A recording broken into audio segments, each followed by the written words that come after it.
ఇందాకే political touch ఛానల్లో చూసా వీడియోస్ అని. జగన్ వస్తే మళ్ళీ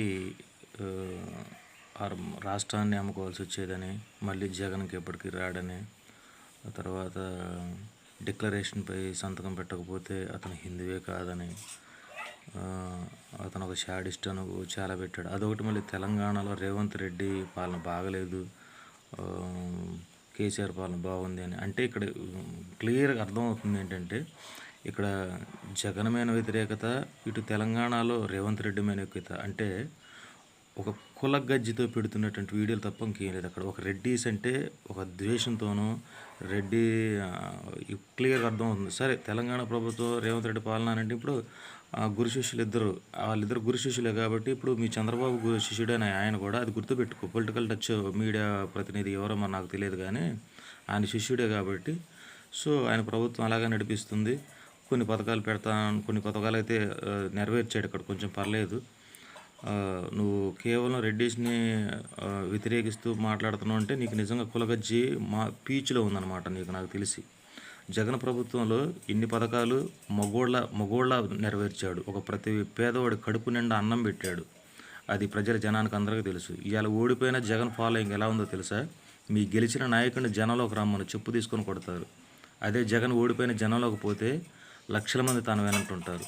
అది గుర్తుపెట్టుకో. నీ కులగజ్జిని పక్కన పెట్టు ఫస్ట్. ఇంకొకటి, జూనియర్ ఎన్టీఆర్ పదవిలోకి వస్తాడు ఎలాగైనా, ఇప్పటికైనా కొద్దిగా వెయిట్ చేయండి అని చెప్పేసి అన్న. చూసినావా? జూనియర్ ఎన్టీఆర్ పదవిలోకి వస్తాడు. మీ పార్టీ ప్రభుత్వం తర్వాతన వస్తాడు. ఎప్పుడు వస్తాడో తెలుసా? నిజంగా తన తాత పార్టీ భుజస్కంధాలపై మోయాల్సిన రోజు మాత్రం కంపల్సరీ వస్తాడు. అప్పటి వరకు ఈ గుంట నక్కలకి ఎప్పుడు సపోర్ట్ చేయడు, రాడు. అది గుర్తుపెట్టుకొని వీడియోలు పెట్టు. పొలిటికల్ టచ్ ఇది కులగజ్జి కోసం పెట్టుకున్న వీడియో అని క్లియర్గా అర్థమవుతుంది అక్కడ క్లియర్గా.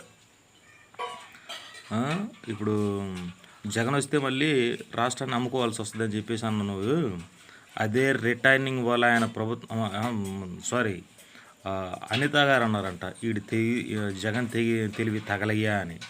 తెలివి లేదు, ఏం లేదు, పిచ్చోడు అనేవాళ్ళు కొంతమంది లైక్ చేయండి అని చెప్పేసి ఈ పొలిటికల్ టచ్ వాడు మాట్లాడుతున్నాడు. ఆమె మాటలకి ఆయన కౌంటరు లైక్ చేయండి మా కామెంట్స్. కానీ అదే పిచ్చోడు తిక్కలోడు కనుకైతే రిటైనింగ్ వాళ్ళు ఫ్యూచర్ ప్లాన్ చేసి రిటైనింగ్ వాళ్ళు కట్టకపోతే ఇవాళని మిమ్మల్ని కుక్కలను కొట్టినట్టు కొట్టేవాళ్ళు.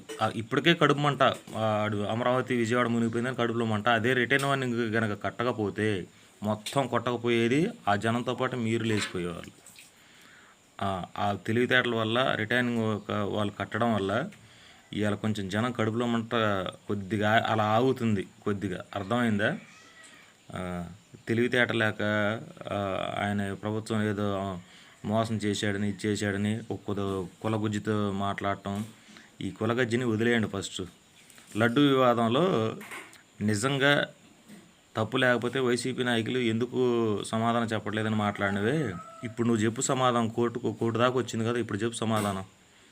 ఏం కలిపారో చెప్పు. నీ కొవ్వు కలిపి అనకూడదు.